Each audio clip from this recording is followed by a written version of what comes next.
Salawat serta salam semoga tetap tercurah limpahkan kepada junjungan kita Nabi besar Muhammad Sallallahu Alaihi Wasallam, kepada para sahabatnya, keluarganya, dan semoga pada kita umatnya sampai akhir zaman. Amin. Sebelumnya di sini izinkan kami memperkenalkan diri terlebih dahulu. Perkenalkan, nama saya Syifa Salsabila, pengurus MPK 45. Dan saya Jihan Fitria Latifah dari pengurus MPK Angkatan 45 sebagai pembawa acara. Kami di sini akan memandu jalannya acara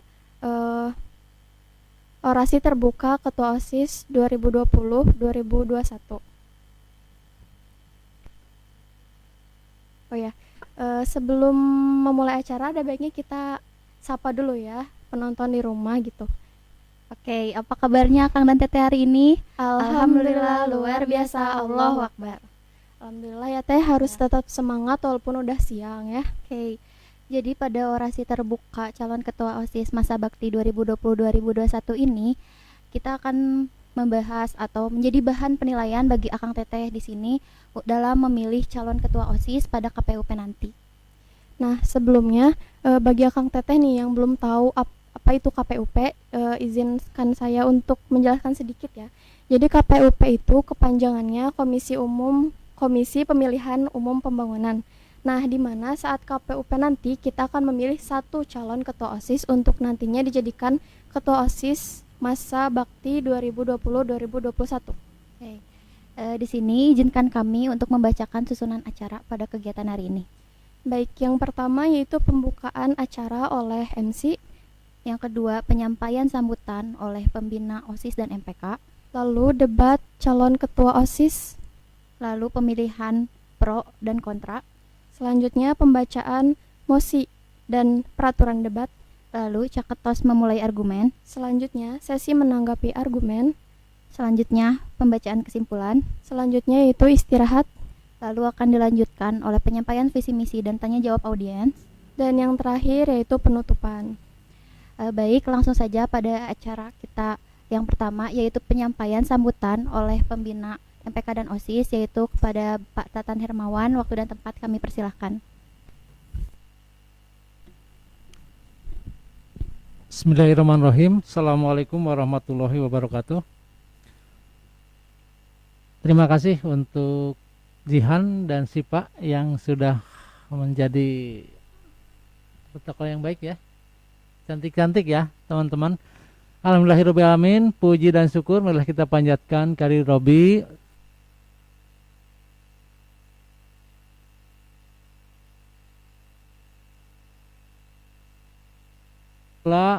Rekan-rekan kita dari MPK sudah mempersiapkan sejauh mungkin dari rentetan acara yang sudah dilaksanakan kemarin ya, dari mulai awal video dan orasi tertutup dan sekarang orasi terbuka. Inilah salah satu kegiatan yang kakak-kakak di sini sudah memperlihatkan pembelajaran tentang KPU ya. Sudah mereka memudahkan, membiasakan untuk mencari satu orang pemimpin, terutama yang hari ini kita mendapatkan pemimpin baru untuk ketua OSIS. Ini salah satu bahwa kita sudah ada pembelajaran tentang bagaimana KPU pemilihan tersebut. Karena satu mungkin syarat utama adalah ada calonnya dan ada pelaksananya atau penyelenggaranya ya. Kalau tidak ada calon tidak mungkin tidak akan dipilih. Tidak ada penyelenggara tidak akan mungkin lagi akan terjadi pemilihan. Oleh karena itu hari ini anak-anakku yang ada di rumah silahkan menyimak dengan baik penampilan dari calon ketua OSIS. Silahkan debatnya, pilih mana yang terbaik oleh kalian semua ya, sambil duduk sambil merenung, lihat biar nanti pemimpin kedepannya seperti apa. Kamu cari yang bisa membawa organisasi kita, organisasi SMK 1 bisa menjadi yang terbaik dari Cimahi, sekolah Cimahi atau se-Jawa Barat dan se-Indonesia, mungkin seperti itu ya. Oleh karena itu kita doakan hari ini teman-teman dari panitia dalam menyelenggarakan debat ini atau terbuka ini bisa menjadikan pengalaman buat kalian semua, bisa pembelajaran juga ya, bahwa hari ini kegiatan rentetannya sudah sampai ini. Mungkin nanti kedepannya akan ditentukan hasilnya ya. Siapa yang terbaik, siapa pemilihan kamu, pilihlah yang terbaik ya, jangan kena isu, tidak boleh kena isu, pilih hati sesuai hati nurani kamu sendiri ya. Oke, selamat menikmati dan selamat untuk mencari, mendata, lihat orangnya dan sebagainya, biar nanti kamu pilih siapa yang kamu cocok ya. Itu saja dari Bapak, mohon maaf bila ada kata yang salah, mudah-mudahan hari ini bisa berjalan lancar. Terima kasih untuk Jihan dan Sipa ya. Terima kasih. Assalamualaikum warahmatullahi wabarakatuh. Waalaikumsalam warahmatullahi wabarakatuh. Baik, terima kasih kepada Pak Tatan selaku pembina OSIS dan MPK telah menyempatkan waktunya untuk menyampaikan sambutannya ya Pak. Selanjutnya langsung saja kita ke acara debat yang akan yang akan dipimpin oleh Kang Rafli Ferdinansyah selaku Ketua MPK. Kepada Kang Rafli, waktu dan tempat dipersilakan.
Baik, bismillahirrahmanirrahim. Assalamualaikum warahmatullahi wabarakatuh.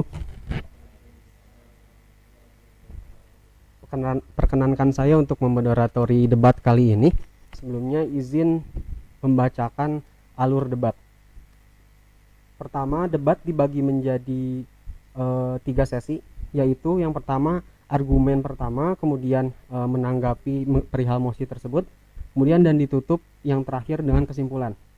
Kemudian yang kedua, peserta memilih tim pro dan tim kontra, kemudian moderator menyampaikan mosinya. Setelah itu dilanjut menyampaikan mosi yang masuk pada sesi pertama, kemudian masuk pada sesi kedua, lalu sesi terakhir yaitu pembacaan kesimpulan seperti yang saya tadi jelaskan. Kemudian di debat kali ini saya ada izin membacakan tata tertib debat. Yang pertama, tata tertib ini debat berlaku bagi seluruh peserta selama babak pertandingan berlangsung.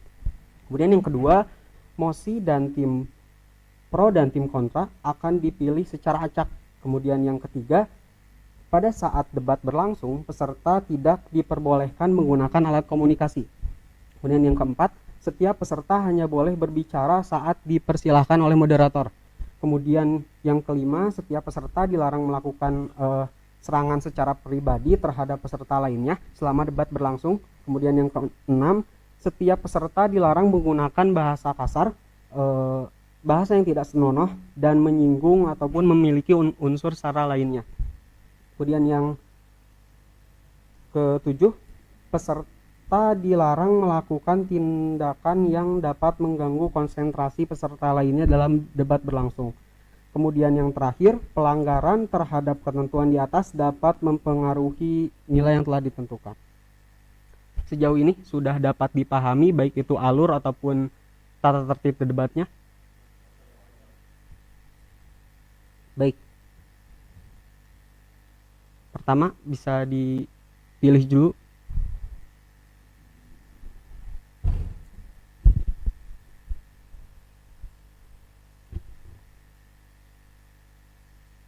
Pilih yang kunci ataupun yang jempol.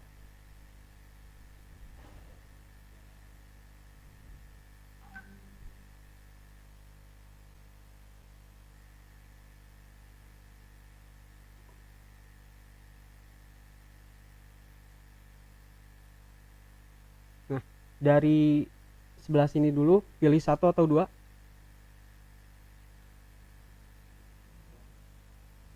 Baik, yang sebelah kanan memilih dua dan sebelah kiri otomatis memilih satu ya. Nah, bisa dilihat yang bisa menggunakan mic bisa dibicarakan mendapatkan apa.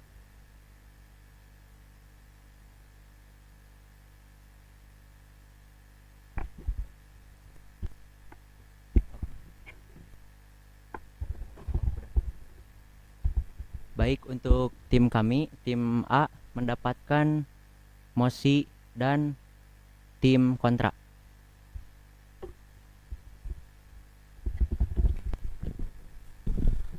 Baik, kami tim B mendapatkan mosi, tim pro.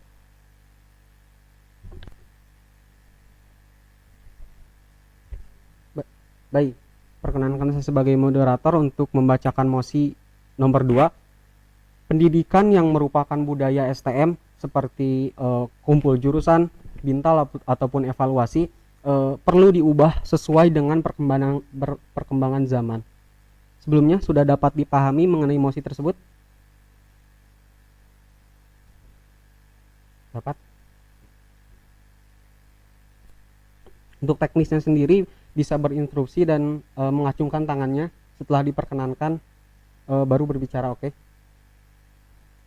Untuk sekarang saya berikan waktu terlebih dahulu selama 3 menit untuk mendiskusikannya bersama dengan tim mengenai mosi tersebut yang akan dilanjutkan mengenai argumentasi pertama mengenai mosi tersebut dari masing-masing kalian. Oke? 3 menit dimulai dari sekarang.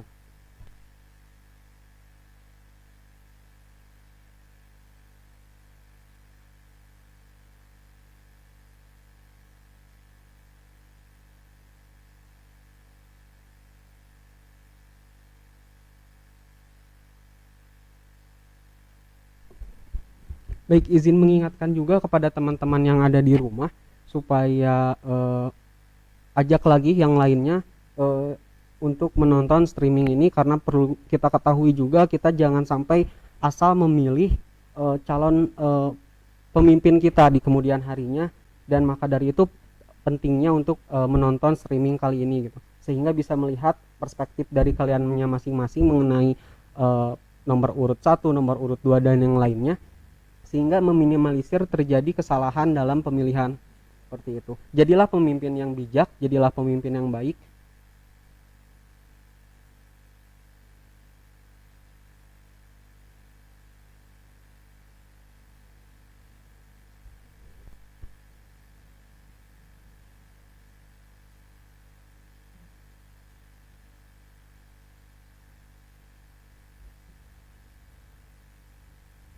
Dan sedikit mengingatkan lagi, agak sedikit berbeda ya teman-teman, seperti yang biasanya kita orasi terbuka itu di lapang 1 setelah upacara gitu ya, tapi kan karena terkendala situasi saat ini, jadi kita berusaha melaksanakan program kerja agar bisa terlaksana jadi dengan secara daring ini gitu. Besar harapan dari kami selaku panitia Majelis Permusyawaratan Kelas, semoga dapat diterima informasinya dengan baik dan dapat memberikan input kepada kaliannya juga, dan tidak mengurangi esensi dari kegiatan ini walaupun dilaksanakan secara daring ya teman-teman.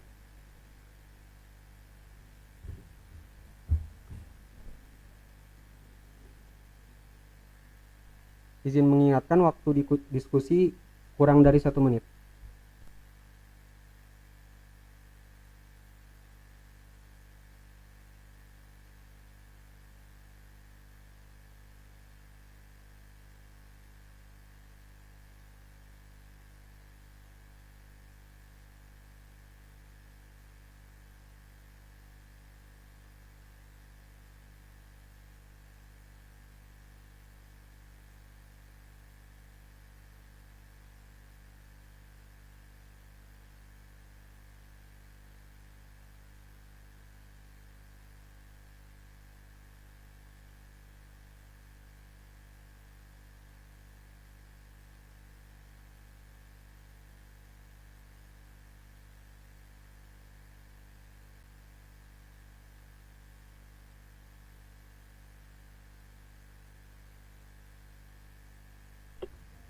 Baik, waktu habis. Silahkan kepada tim kontra untuk menanggapi perihal mosi tersebut. Bismillahirrahmanirrahim. Assalamualaikum warahmatullahi wabarakatuh. Waalaikumsalam. Izin memperkenalkan diri, nama saya Muhammad Raffi Ryan Rizal. Saya dari jurusan produksi film dan program televisi. Saya dari nomor urut paslon 3. Di sini saya izin berbicara mengenai sebuah kebudayaan. Kebudayaan itu dalam arti ialah sebuah kebiasaan dari leluhur yang bersifat turun-temurun dari generasi ke generasi, dari kelompok maupun kelompok. Nah, di sini saya tidak setuju dikarenakan jika adanya percampuran antara modern dengan yang dulu, maka akan menimbulkan sebuah kebudayaan yang berbeda. Seperti itu. Baik, terima kasih. Bisa ditanggapi oleh tim pro. Baik, izin memperkenalkan diri. Assalamualaikum warahmatullahi wabarakatuh. Saya Hadiana Nasrullah, perwakilan calon ketua OSIS dari jurusan Rekayasa Perangkat Lunak, pasangan nomor urut 2. Perihal mosi, pendidikan yang merupakan budaya STM seperti bintal atau kujur perlu diubah sesuai perkembangan zaman. Saya setuju akan hal itu. Kenapa? Karena setiap siswa itu memiliki latar belakang yang berbeda, dan juga zaman itu semakin berkembang dan elastis. Maka bagaimana kita mengharapkan sesuatu yang sama pada setiap siswa yang berbeda seperti itu. Baik, terima kasih. Untuk sesi 2 sudah selesai mengenai penyampaian argumentasi pertama dari masing-masing tim pro dan tim kontra. Dan maka dari itu saya persilahkan, saya berikan waktu selama 10 menit untuk dari kalian saling beradu pendapat, saling beradu argumen mengenai mosi tersebut sesuai dengan kalian tim pro dan tim kontranya. Oke? Baik, bisa dipersilakan. Yang ngacung duluan itu yang saya tunjuk. Silakan kepada Rifki. Assalamualaikum warahmatullahi wabarakatuh. Waalaikumsalam warahmatullahi wabarakatuh. Perkenalkan, nama saya Rifki Maulana Hidayat dari jurusan Teknik Otomasi Industri A, paslon nomor 5. Pendidikan yang merupakan budaya STM, bintal, atau evaluasi atau kumpul jurusan perlu diubah sesuai dengan perkembangan zaman. Menurut saya budaya STM tidak perlu dirubah karena itu dari turun-temurun, dan juga bintal dan evaluasi serta kumpul jurusan juga itu sangat membantu kepada setiap jurusan untuk mengevaluasi anak-anak jurusannya. Terima kasih. Baik. Silakan kepada Kang Arif. Bismillahirrahmanirrahim. Assalamualaikum warahmatullahi wabarakatuh. Waalaikumsalam warahmatullahi Izin wabarakatuh. memperkenalkan diri. Nama saya Arif Rahmawan dari kelas 11 Teknik Elektronika Industri A, paslon urut 4. Izin menanggapi hal perihal pendidikan yang merupakan budaya STM, yang itu bintal, evaluasi atau kujur, perlu diubah sesuai dengan perkembangan zaman. Menurut saya, ya itu harus diubah. Walaupun itu adalah budaya, kalau kita ketinggalan atau tertinggal dari zaman ke zaman, pasti kita bakal diketahui apa itu kujurnya, apa itu bintalnya, apa itu evaluasinya. Dan itu pun pasti tidak akan menarik lagi para siswa maupun siswi yang ada kujur atau bintal di setiap jurusannya. Terima kasih. Izin menanggapi. Silakan. Nama saya Egy Jendra Jantoro dari kelas 11 IOPA dari jurusan Instrumentasi dan Otomatisasi Proses A, nomor urut 1. Pendidikan yang merupakan budaya STM atau bintal, evaluasi, kujur perlu diubah sesuai dengan perkembangan zaman. Saya tidak setuju dengan pengubahan sistem tersebut. Kenapa? Karena setiap budaya STM yang dilakukan itu memiliki esensi dan nilai moral tersendiri bagi siswa-siswanya. Karena dengan diadakannya bintal atau evaluasi atau kujur itu, selain bisa menerapkan perilaku-perilaku yang mendisiplinkan, itu juga menjadi seperti nilai-nilai tersendiri yang didapatkan oleh siswa-siswi ataupun ya tentu siswa-siswi yang merasakan bintal, evaluasi atau kujur tersebut. Izin menanggapi. Silakan. Baik, jadi budaya STM itu seperti bintal, kujur, evaluasi, dan yang lain-lain itu seperti Kang Egi memiliki tujuan dan esensi. Nah, sekarang kita perlu diubah sesuai perkembangan zaman. Karena apa? Jika kita bisa mengadakan acara yang tujuan dan hasilnya sama dengan kujur, mengapa tidak? Yang hasilnya sama bisa meningkatkan kedisiplinan siswa, bisa meningkatkan rasa tanggung jawab siswa. Mengapa tidak? Karena itu lebih fleksibel dengan zaman dan juga lebih terbuka. Izin. Baik, silakan kepada Kang Rifki. Izin menanggapi juga, kalau misalnya kita kujur dan bintal itu masih ditetapkan budaya yang sekarang, pasti kan budaya kita itu kujur dan bintal itu langsung, tidak seperti melalui aplikasi yang ada pada saat ini. Sedangkan kondisi dan posisi kita itu seperti dalam keadaan seperti ini. Nah, jika budaya itu terus kita kokohkan, harus sesuai dengan budaya-budaya sebelumnya, itu sama saja kita itu ada blunder buat kita juga, ada juga kesalahan dari kita juga. Karena kalau misalnya kita terus ketinggalan zaman, pasti kita juga tidak akan tahu apa semenarik apa kujur dan bintal atau evaluasi untuk siswa maupun siswa SMK 1 Cimahi itu.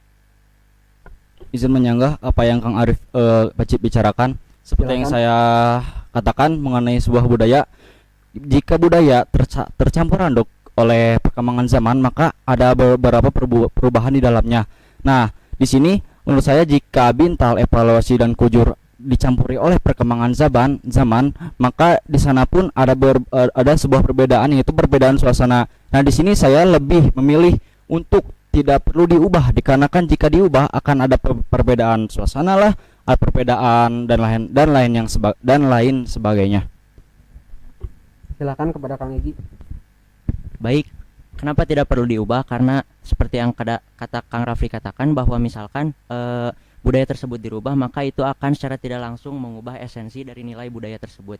Mengapa? Karena setiap budaya atau setiap kegiatan yang dilakukan seperti bintal, evaluasi, kujur itu memiliki makna-makna tersendiri selain mendisiplinkan. Kenapa? Karena dengan adanya bintal, evaluasi, kujur, angkatan-angkatan sebelumnya juga jadi bisa lebih respect terhadap angkatan-angkatan yang di atasnya.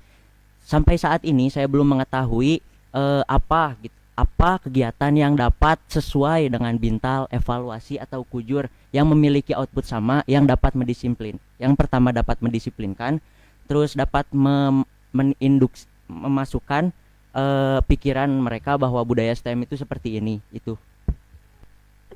Baik, silakan kepada Kang Rifki.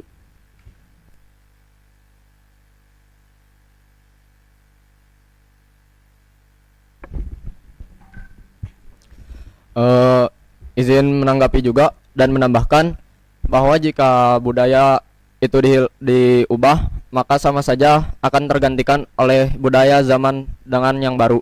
Maka dari itu, budaya menurut saya, budaya STM tidak perlu diubah karena itu bisa melupakan budaya-budaya yang telah sebelumnya tertanam di STM ini. Karena budaya ini sangat penting sekali bagi kita, bahwa apa itu artinya bintal, kebersamaan, dan apa itu kumpul jurusan. Maka dari itu, menurut saya tidak perlu diubah. Sama sepertinya budaya Indonesia, jika mengikuti perkembangan zaman, maka budaya Indonesia akan mengikuti perkembangan zaman, yaitu bisa jadi perkembangan zaman asing. Maka dari itu, menurut saya lebih baik budaya STM ditetapkan sebagai bintal, evaluasi, dan juga kumpul jurusan. Terima kasih. Silakan kepada Kang Hadiana. Izin menanggapi. Baik, terdapat perbedaan budaya di sini. Jika yang saya lihat, budaya di STM ini merupakan budaya yang diselenggarakan turun-temurun untuk membentuk karakter siswa. Jadi budaya di sini itu budaya yang memiliki tujuan. Sementara budaya memiliki tujuan itu harus memiliki masukan-masukan dan evaluasi-evaluasi agar tujuan tersebut dapat terrealisasi, bahkan dapat mencapai hal yang lebih bagus. Nah, jika budaya yang memiliki tujuan ini tidak mengikuti perkembangan zaman, maka bagaimana jika suatu saat zaman berubah dengan sangat drastis? Itu akan menjadi seperti Kang Arif tadi katakan tadi, itu akan menjadi timbal balik kepada kita, itu akan menjadi bumerang, entah itu kesulitan dalam menyelenggarakannya ataupun kesulitan dalam menerapkan tujuannya, bahkan yang paling fatal itu gagal menerapkan tujuan tersebut kepada siswa. Silakan kepada Kang Arif. Bismillahirrahmanirrahim.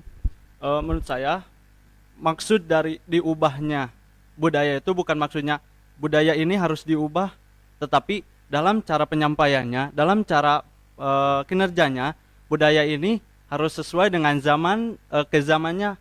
Karena kalau misalnya pada masanya seperti ini, kita kan tidak tahu kapan masa ini akan berakhir. Nah, pasti kita juga harus mengevaluasi angkatan-angkatan yang baru dengan angkatan yang sebelumnya. Jadi maksud saya itu bukan merubah suatu budaya, tetapi mengubah suatu cara pengerjaannya, mengubah cara tampilannya lagi, sehingga kita bisa mengevaluasi angkatan yang baru ini menjadi ke yang lebih detail, yang lebih benar lagi. Ya, izin berbicara mengenai perubahan zaman. Kita lihat perbedaan kualitas dahulu anak alumni STM dengan yang sekarang. Jika Anda ingin merubah perkembangan atau budaya-budaya STM yang asalnya dahulu menjadi yang modern lagi, menurut saya itu sama saja kita itu ingin memperburuk budaya kita sendiri, yang dimana kita itu bakal berbeda kualitas antara yang dulu dengan yang sekarang. Kalau menurut saya mending budaya STM itu tidak perlu diubah, dikarenakan agar setiap alumni, setiap angkatan dan lain sebagainya mempunyai budaya yang budaya yang sama, agar oleh karena itu menurut saya tidak perlu diubah, tidak perlu pokoknya mah intinya mah kita kembali ke budaya yang bagaimana STM tetapkan yang dulu, seperti itu. Silakan kepada Kang Hadiana. Baik. Maksud budaya yang diubah di sini itu bukan budayanya diubah, bukan tujuan dari budayanya. Budaya ini tetap memiliki tujuan menjadikan siswa yang berkarakter seperti yang kita ketahui. Nah, yang diubah itu caranya, dan bukan berarti mengubah cara dari budaya ini akan memperburuk keadaan, akan memperburuk situasi sekolah. Justru memperbaiki ini adalah hal seperti evaluasi yang memiliki tujuan untuk meningkatkan baik itu kualitas dalam hal kegiatan sehingga mencapai tujuan yang lebih baik. Silakan kepada Kang Egi. Izin menyanggah, kita lihat realitanya aja ya di lapangan, bahwa ada ketimpangan antara sifat alumni dan sifat remaja saat ini. Kita lihat sifat alumni bahwa dulu itu disiplinnya tinggi, disiplinnya keras, dan penghormatan terhadap guru tentu saja dan kakak kelas juga sangat kental, sangat lekat. Itu dikarenakan budaya STM yang memang telah dijalankan secara turun-temurun. Kita lihat saat ini, remaja saat ini jika tidak dikeraskan mereka akan terlena. Apakah Anda siap dengan apabila bintal evaluasi dan kujur dihilangkan, maka keadaan STM ini akan berubah, serta tidak ada bedanya gitu antara STM dan sekolah-sekolah lain yang menjadi ciri khas STM itu sendiri. Silakan kepada Kang Arif. Saya izin menyanggah Kang Egi, seperti yang saya tadi bicarakan, bukan berarti saya mengubah atau mentiadakan budaya tersebut, tetapi saya melakukan budaya ini dengan cara kerja yang berbeda. Kalau misalnya alumni kan pasti kental nih, budayanya itu sudah kental karena mereka bisa langsung ke lapangan, turun ke lapangan, sedangkan ini angkatan baru atau angkatan-angkatan kita pasti sedang masa seperti ini. Jadi kita tidak tahu kapan masa ini dan berakhir. Karena dari itu bukan berarti kami akan menghilangkan budaya tersebut, hanya saja kami akan mengubah cara bagaimana kita bisa mengevaluasi lagi si angkatan baru ini supaya mereka mendapatkan poin-poin lagi untuk meningkatkan lagi budaya yang harus ada dalam diri mereka yang sudah mendarah daging di STM yang harus dilakukan baik itu di sekolah. Baik, silakan kepada Kang Rifki. Izin menyanggah kepada Kang Arif. Menurut saya dengan perkembangan zaman itu lebih kepada metodenya. Kalau yang Kang Arif tadi katakan itu lebih ke ke metodenya, yaitu dengan metode online. Tetapi di sini adalah budaya STM, bintal, evaluasi, dan kujur. Tetapi jika bintal dan kujur juga bisa dilaksanakan oleh metode online. Tetapi jika metode kujur serta bintal itu dihilangkan, saya tidak setuju. Terima kasih. Waktu habis. Dipersilakan sekarang dimulai dari masing-masing cakatos memberikan ataupun menarik kesimpulan dari mosi tersebut. Ya, izin menjawab. Kesimpulannya yaitu budaya ialah sebuah kebiasaan leluhur yang dimana bersifat turun temurun. Nah, di sini kita sebagai orang yang harus menurunkan budaya ini dari generasi ke generasi itu harus perlu tanpanya pengubahan, dikarenakan jika adanya pengubahan maka otomatis dalam budaya tersebut adanya perubahan. Mungkin itu dari saya. Silakan kepada Kang Rifki. Kesimpulan yang saya tarik dari mosi ini adalah yaitu beberapa pro dan kontra juga. Yang pronya, saya setuju dengan apa metode yang dilaksanakan dan perkembangan zaman mulai hari ini, yaitu jika dalam pandemi ini karena demi keamanan dan kenyamanan kita semua, kita bisa menggunakan metode online. Tetapi jika budaya STM ini perlu diubah, menurut saya tidak perlu diubah bintal serta evaluasi dan juga kumpul jurusan. Terima kasih. Silakan kepada Kang Egi. Pendidikan yang merupakan budaya STM, bintal, atau evaluasi kujur perlu diubah sesuai dengan perkembangan zaman. Menurut saya tidak. Karena dengan mengubahnya budaya STM tentunya ada nilai-nilai tersendiri yang akan tidak terasa gitu apabila ada kegiatan-kegiatan lain yang memang serupa. Hanya saja nilai atau esensinya tersebut tidak akan begitu terasa seperti bintal, evaluasi, kujur. Oleh karenanya bintal, evaluasi, kujur akan tidak perlu diubah. Silakan kepada Kang Hadiana. Bisa menjawab. Jadi kesimpulan yang saya dapat, budaya di sini adalah budaya yang memiliki tujuan, yang dimana tujuan tersebut yang sudah kita ketahui membentuk karakter siswa seperti disiplin dan bertanggung jawab dan lain-lain. Nah, jika kita ingin melihat realita, jika bintal ini tidak mengikuti perkembangan zaman, maka tidak akan berjalan. Lihat saja saat ini, jika kita tidak menggunakan metode online, tentu saja di sekolah tidak diizinkan. Maka menurut saya ini perlu mengikuti perkembangan zaman selama tujuan dan nilai pokok dari budaya tersebut tidak hilang. Baik, terima kasih. Silakan. Bismillahirrahmanirrahim. Izin menambahkan pula bahwa di sini budaya itu pasti dari leluhur juga. Jadi budaya adalah sesuatu yang harus sudah ada pada generasi-generasinya, yang dimana itu pada sebelum-sebelumnya sudah disampaikan. Tetapi jika saja di sini budaya tidak dikembangkan lagi, maka lama-kelamaan budaya ini akan hilang dan tidak akan menarik lebih lagi para siswa atau para orang lain yang menggunakan budaya tersebut. Contohnya seperti sekarang banyak kan budaya di Indonesia, sedangkan perkembangan zaman sudah maju, jadi banyak budaya-budaya yang ditinggalkan sehingga budaya-budaya tersebut menjadi hilang dan tidak ada pada diri mereka. Baik, terima kasih. Untuk mosi pada yang pertama ini, yang terpilih itu mosi 2 sudah selesai, dimulai dari runtutannya, mencapaikan argumentasi yang dari tiap tim, kemudian kalian saling mengadu argumen, saling mengajukan pendapat, saling menyanggah ataupun memberikan interpretasi yang kalian miliki. Nah, sekarang dilanjut kepada mosi yang selanjutnya, yaitu tinggal tersisa mosi yang pertama.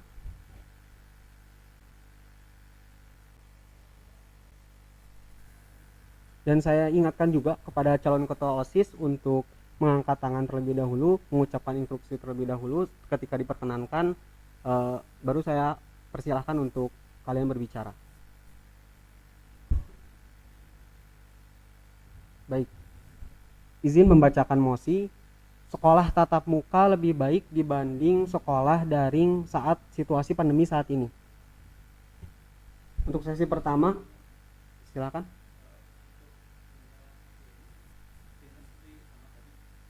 Oke, terima kasih. Nah, untuk biar adil kita balik, yang tadi awalnya kontra menjadi pro, yang awalnya pro menjadi kontra. Oke. Berarti yang tadi ini pro, tim B pro, kemudian sekarang jadi kontra perihal mosi tersebut. Oke? Sudah dapat dipahami semuanya? Baik.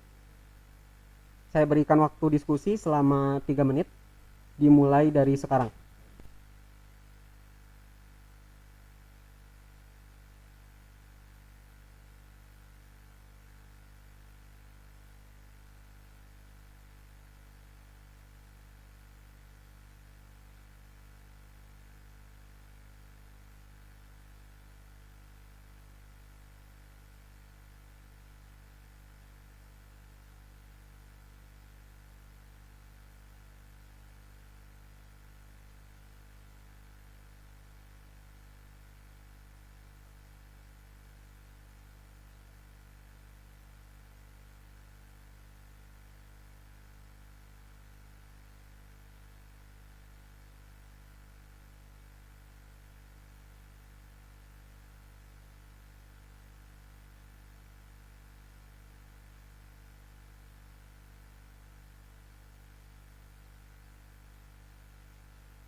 Baik, waktu habis.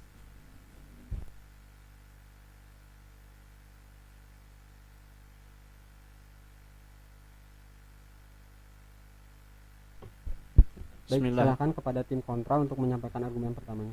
Baik. Bismillahirrahmanirrahim. Izin memperkenalkan diri lagi, nama saya Arif Rahmawan dari kelas 11 Teknik Elektronika Industri A, calon pasangan urut nomor 4. Sekolah tatap muka lebih baik dibandingkan sekolah daring di saat pandemi. Kita ambil kata pandemi. Pandemi ini bisa berakibatkan buruk bagi manusia, bukan hanya untuk diri sendiri, tapi pasti meluas. Kenapa? Karena virus ini pasti, pandemi ini tidak hanya diam di satu orang, tetapi diam juga pasti melebar ke semua orang. Sehingga kalau misalnya sekolah tatap muka berlanjut dan kita kekeh ingin sekolah tatap muka, pasti jika salah satu ada orang yang terkena pandemi ini, pasti satu sekolah itu pun akan dibubarkan. Dan kita juga mau tidak mau harus daring di sekolah, dan siap tidak siap harus daring di sekolah. Karena ini adalah cara yang efektif, ini cara atau solusi yang terbaik pada saat pandemi ini. Kalau misalnya memang kekeh terus, itu berakibat buruk bagi kita juga, berakibat buruk juga bagi semua orang. Karena di sini kita memikirkan masa depan kita, memikirkan pembelajaran kita juga, memikirkan orang lain juga, serta keselamatannya, bukan hanya untuk ego kita sendiri, sehingga kita itu bisa mengenal lagi atau bisa lebih memahami kalau misalnya kita sekolah daring itu adalah hal yang terbaik untuk kita juga. Baik, silakan kepada tim pro untuk menanggapinya. Untuk pernyataan awal dari saya, sekolah tatap muka lebih baik dibanding sekolah daring di saat pandemi. Ya, karena memang sekolah tatap muka lebih baik dibandingkan sekolah daring saat pandemi. Kenapa? Karena materi-materi yang diajarkan oleh guru akan lebih mudah dicerna oleh murid-murid. Kenapa? Karena jika murid tidak mengerti apa yang disampaikan oleh gurunya, murid itu tersebut dapat langsung bertanya. Karena jika sekolah dilaksanakan secara daring, kita ambil banyak sekali seperti kendala-kendalanya. Dalam faktor ekonomi tentu saja setiap orang itu memiliki latar belakang ekonomi yang berbeda. Kita memikirkan hal itu, oleh karenanya sekolah tatap muka lebih baik dibanding sekolah daring di saat pandemi. Baik, terima kasih. Kalian sudah menyampaikan argumentasi pertama kalian, dan saya buka untuk sesi kedua, yaitu penyampaian dari kalian masing-masing. Silahkan bisa menanggapi, bisa menyanggah dari mosi pertama ini. Dan saya ingatkan kembali untuk teknisnya, acungkan tangan, interupsi, lalu ketika diperkenankan maka bisa berbicara. Izin menyanggah apa yang tadi Akang Arif bicarakan mengenai teks daring di sekolah. Di sini maksudnya itu daring di sekolah atau daring di rumah, dikarenakan jika kita daring di sekolah sama-sama saja itu tatap muka. Kalau misalkan kita daring di rumah itu sama-sama kita itu belajar daring benar-benar di saat pandemi itu kita belajar di rumah. Nah, di sini saya ingin menyanggah saja bahwasanya apa yang Anda katakan itu emang benar, bahwasanya daring di sekolah itu ibaratkan sekolah tatap muka, dikarenakan sekolah tatap muka itu lebih baik dibanding sekolah di saat daring ini atau pandemi ini. Silakan kepada Kang Hadiana. Maksud dari daring tadi itu maksudnya adalah daring di rumah, karena daring itu dilaksanakan di rumah. Lalu menurut saya sekolah daring itu lebih baik daripada tatap muka. Karena apa? Jika kita tetap memaksakan untuk sekolah, apalagi kita berada di kota besar, itu sama saja kita mengambil resiko pandemi. Pandemi adalah sesuatu yang mengancam keselamatan global. Kita mengambil resiko tersebut, dan jika kita terjangkit, itu masalahnya bahkan akan lebih besar daripada sekolah daring. Silakan kepada Kang Arif. Izin menanggapi Kang Rafli. Maksud dari daring dari sekolah itu maksudnya sekolah memberikan daring kepada siswa, bukan maksudnya kita tetap muka. Kan kita tahu yang tadi saya katakan pandemi, berarti pandemi itu adalah hal paling mengancam kepada kita juga. Bukan berarti kita tidak boleh tatap muka, boleh, hanya saja kita lihat situasi kita lihat apa sih ini terbaik bukan buat kita, ini adalah blunder bukan buat kita. Jadi kita itu harus paham gitu akan situasi dan kondisi kita itu. Walaupun tadi mungkin ya salah pengertian dalam kata-katanya, maksud dari saya itu daring dari sekolah itu maksudnya sekolah memberikan daring kepada siswa. Silakan kepada Kang Rifki. Izin menanggapi terhadap daring di rumah. Menurut saya sekolah tatap muka lebih baik dibanding sekolah daring di saat pandemi. Karena apa? Contoh aja sekarang kita bisa ke sekolah tapi dengan satu syarat, yaitu mengikuti protokol, memakai masker, dan juga kita bisa mencari alternatifnya, yaitu bisa membuat kloter-kloter masuk ke sekolah seperti berbagai jurusan. Misalnya di pagi hari sampai siang bisa kloter jurusan TOI, TI, SIJA, IOP dan juga PFPT, dan sisanya yang siang sampai sore itu bisa jurusan yang sisanya juga. Begitu, terima kasih. Silakan kepada Kang Arif. Bismillahirrahmanirrahim. Izin menanggapi dari Kang Rifki. Tadi masalah kloter nih, kan kita tidak tahu orang mana yang terjangkit. Walaupun kita di kloter juga pasti ada salah satunya dari orang yang terjangkit tersebut.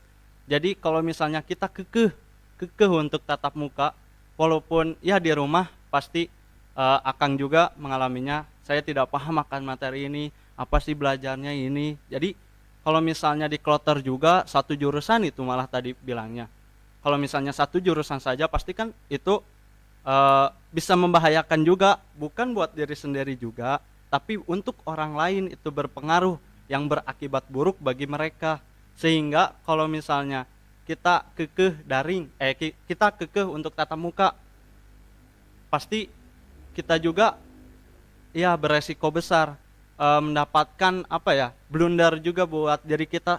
Jadi kalau kita udah kena pasti pembelajaran kita bakal stop, masa depan kita juga gimana kalau misalnya belajar kita tidak ada, kalau misalnya di stop. Jadi kalau misalnya tadi di kloter-kloter itu saya kurang setuju sih, karena ya pasti kita tidak tahu siapa yang terkena dan siapa yang bakal terjangkit dan menyebar kepada semua orang. Silakan kepada Kang Igi. Jadi gini, setiap kita masuk sekolah itu atau tatap muka di sekolah, kita lakukan protokol-protokol kesehatan yang sesuai dengan standar nasional Indonesia. Tidak semerta-merta yang sekolah itu sekolah saja. Tentunya dalam proses sekolah tatap muka ini memiliki step by stepnya tersendiri, prosedurnya tersendiri, tentu yang telah mematuhi dengan protokol kesehatan. Jadi sekolah tatap muka juga lebih baik daripada daring, karena selain materinya dapat tersampaikan kepada kita dengan lebih mudah, mengurangi resiko terhadap orang-orang yang memiliki latar belakang ekonomi yang terbilang kurang, mohon maaf.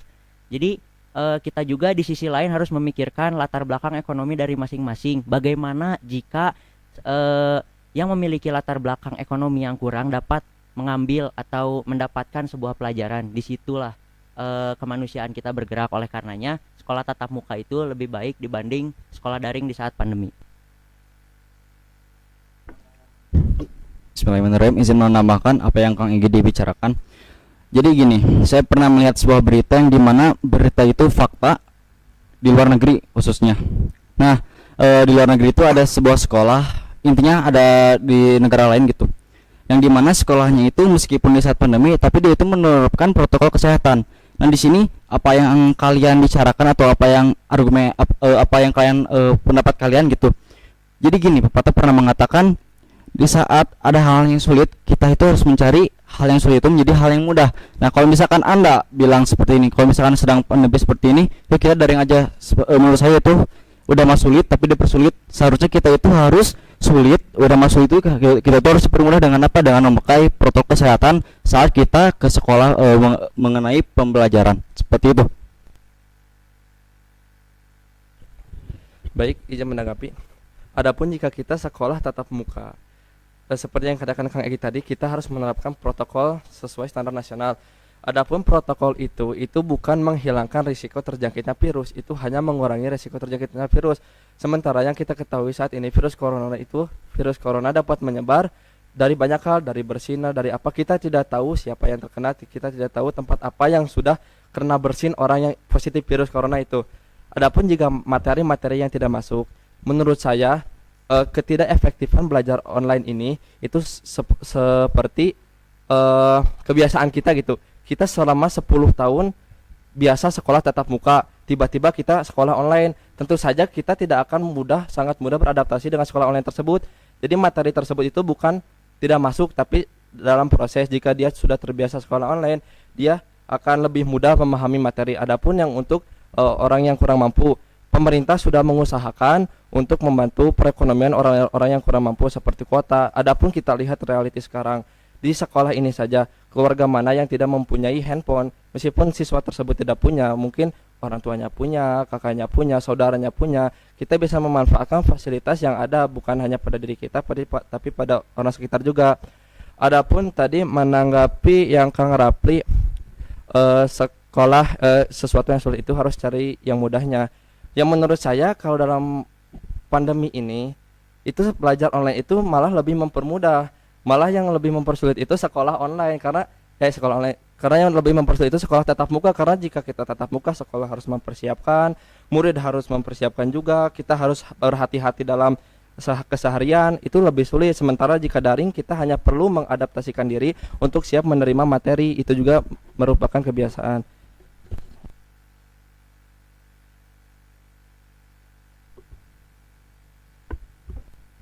Baik, tadi Mohon maaf saya kepada Kang Rifki.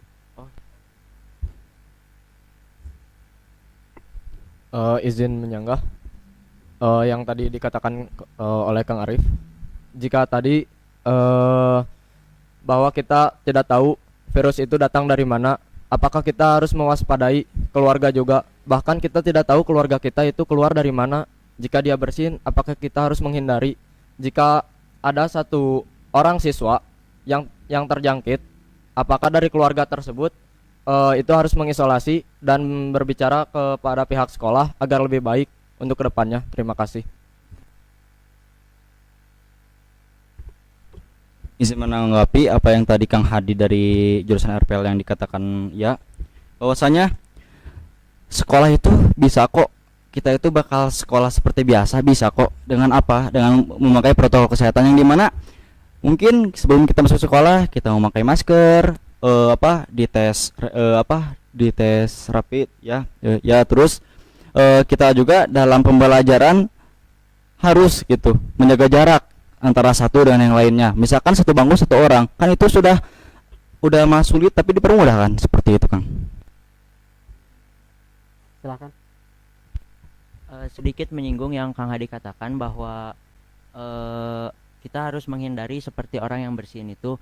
Penggunaan protokol kesehatan di sini adalah suatu tindakan preventif untuk mengurangi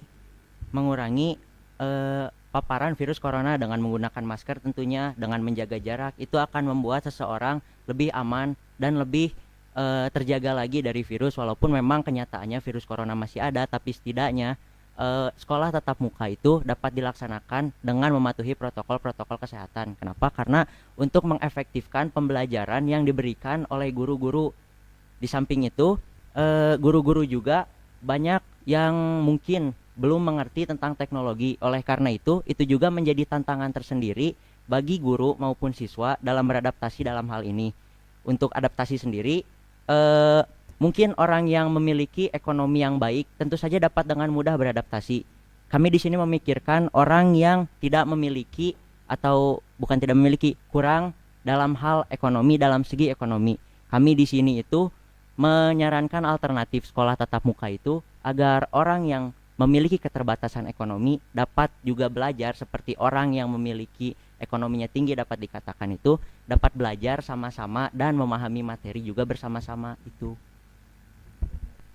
Waktu habis. Alhamdulillahirrahmanirrahim, sesi 2 sudah selesai dilaksanakan. Kita lanjut kepada sesi 3 dalam debat kali ini, yaitu penyampaian kesimpulan dari masing-masing calon ketua OSIS. Dipersilakan kepada Kang Rifki. Izin menyampaikan kesimpulan. Menurut saya sekolah tatap muka lebih baik daripada sekolah daring, karena itu yang tidak saya sendiri masih bingung untuk cara daring tersebut. Dan menurut saya solusi tatap muka itu bisa dilaksanakan sebenarnya, karena apa? Bisa menggunakan jadwal shift juga. Kita juga harus melihat keluar, kenapa pasar dibuka, kenapa mall dibuka, tapi kenapa sekolah tidak diperkenankan untuk sekolah, kayak gitu. Terima kasih. Silakan kepada Kang Hadiana. Baik. Menurut saya sekolah tatap muka itu tidak lebih baik dibanding sekolah daring, tidak lebih baik daripada sekolah daring di saat pandemi ini. Karena apa? Karena seperti yang saya katakan, resiko itu tetap ada, dan yang di sini menjadi resiko adalah resiko global. Adapun tadi seperti yang akan katakan itu, yang mau dibuka itu semua untuk memutarkan ekonomi agar kehidupan tetap berlangsung. Nah, sementara untuk pendidikan, daripada kita mengambil resiko banyak siswa yang terjangkit COVID-19, banyak bagian pendidikan yang terhenti, maka lebih baik sekolah daring. Itu pun adaptasi, dan pemerintah pun sedang mengusahakan bantuan kepada masyarakat yang kurang mampu. Izin memberi kesimpulan. Silakan kepada Kang Arif. Bismillahirrahmanirrahim. Jadi kesimpulannya, sekolah tatap muka lebih baik dibandingkan sekolah daring saat pandemi ini. Jadi lebih baik kita patuhi dulu protokol yang sekarang, patuhi dulu apa yang pemerintah berikan kepada kita. Itu pun untuk kita juga, untuk kebaikan kita juga, bukan karena kita tidak mau untuk tatap muka. Kita mau tatap muka, hanya saja kita harus patuh dulu, itu demi keselamatan kita juga, itu untuk diri kita juga, untuk orang lain juga. Jadi kalau misalnya tadi Kang Egi bicarakan tentang kemanusiaan, ya kita saling bantulah. Ada teman yang dekat dengan rumahnya, kita bantu. Yang maaf ekonominya kurang, kita bantu. Bukan kita diam saja, tapi di sini di sini juga kita harus saling membantu, saling mensupport, saling eh, ya saling berkolaborasi lah, saling membantu juga ya seperti itu. Silakan kepada Kang Rafli. Bismillahirrahmanirrahim. Izin memberi kesimpulan bahwasanya sekolah tatap muka itu lebih baik, bahkan ini sangat baik ya, dikarenakan kalau misalnya kita belajar daring itu tidak kondusif. Nah, adapun di sini kenapa saya berbicara kenapa sekolah tatap muka itu bisa dan lebih baik dan sangat baik, kita itu harus bisa mematuhi protokol kesehatan yang dimana kita itu bakal menggunakan masker, mencuci tangan, dan menjaga jarak. Mungkin itu saja dari saya. Silakan kepada Kang Egi. Izin memberikan kesimpulan, bagi saya sekolah tatap muka lebih baik dibanding sekolah daring di saat pandemi, tentunya dengan syarat-syarat dan ketentuan yang berlaku seperti dengan mematuhi protokol kesehatan, menjaga jarak, dan dilakukan protokol-protokol kesehatan yang sesuai seperti dengan tes suhu. Dan apabila ada siswa yang memang memiliki ekonomi yang berkecukupan, saya rasa itu dapat tetap saja gitu dilakukan daring secara online di rumah. Namun apabila ada orang yang memiliki keterbatasan ekonomi, kurang mengetahui soal internet atau dapat dikatakan gaptek, mungkin dapat datang ke sekolah untuk mengetahui dan memiliki pelajaran atau pemberian pelajaran yang sama dengan orang yang memang memiliki ekonomi yang berkecukupan. Baik. Alhamdulillah, dengan mengucapkan alhamdulillahirabbil alamin, sesi debat kali ini sudah selesai dilaksanakan. Saya ucapkan banyak-banyak terima kasih baik kepada calon ketua OSIS, para akang dan teteh yang senantiasa selalu standby streaming kali ini dalam acara sidang orasi terbuka kali ini. Saya ucapkan banyak-banyak terima kasih. Besar harapan dari kami, akang dan teteh bisa melihat ataupun memiliki perspektif baru perihal calon-calon ketua OSIS dari masing-masing calonnya itu. Baik, dan terakhir saya ucapkan mohon maaf yang sebesar-besarnya saya selaku moderator apabila dalam tingkah laku saya ataupun tutur kata saya kurang berkenan di hati akang dan teteh yang ada di rumah ataupun di hati para calon ketua OSIS. Saya mohon maaf yang sebesar-besarnya. Akhirul kalam, wassalamualaikum warahmatullahi wabarakatuh. Kepada para caketos diperkenankan untuk keluar ruangan.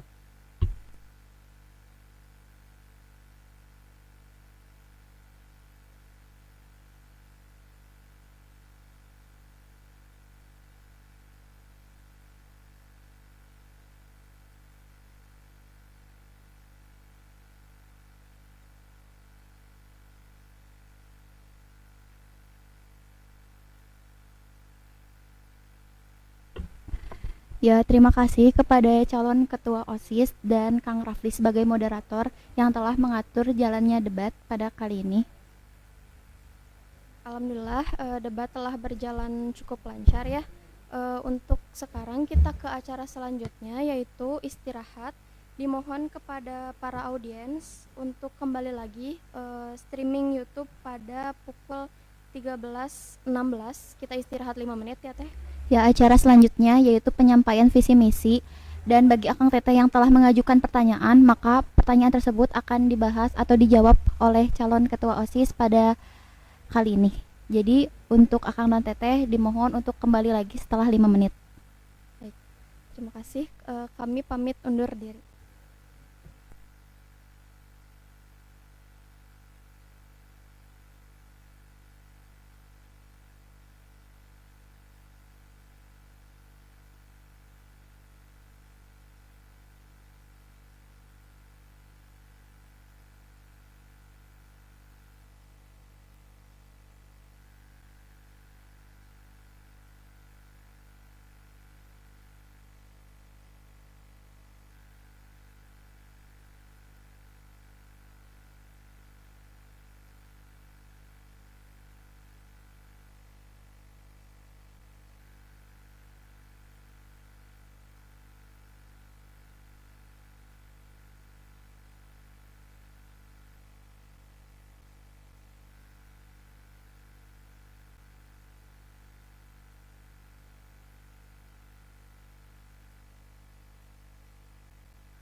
Assalamualaikum warahmatullahi wabarakatuh. Alhamdulillahirrabbilalamin. Kita kembali lagi. Langsung saja kita masuk ke acara selanjutnya, yaitu penyampaian visi misi dan menjawab pertanyaan dari audiens. Untuk calon ketua OSIS yang pertama yaitu dari jurusan Instrumentasi dan Otomatisasi Proses, Kang Egi Zendra Ziantoro. Kepada Kang Egi, waktu dan tempat dipersilahkan.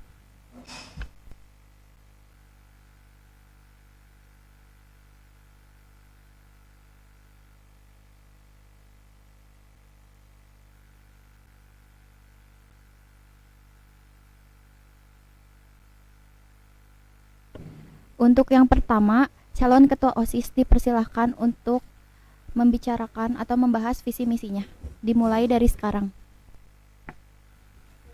Baik, perkenalkan nama saya Egi Zendra Ziantoro dari kelas 11 IOPA dari jurusan Instrumentasi dan Otomatisasi Proses. Saya memiliki misi sebagai ketua OSIS SMK Negeri 1 Cimahi. Visinya yaitu adalah mewujudkan SMK Negeri 1 Cimahi yang bertanggung jawab, cerdas, agamis, nasionalis, dan berbudaya. Misi yang akan saya laksanakan untuk mewujudkan visi saya tersebut adalah satu, meningkatkan kesadaran religius siswa-siswi SMK Negeri 1 Cimahi. Yang kedua adalah meningkatkan rasa nasionalisme siswa-siswi SMK Negeri 1 Cimahi. Yang ketiga adalah menumbuh kembangkan sopan santun, perilaku ramah tamah, dan budaya 5S. Dan yang keempat adalah bekerja sama dengan seluruh ekstrakurikuler yang ada di SMK Negeri 1 Cimahi untuk mengembangkan potensi, minat, dan bakat siswa.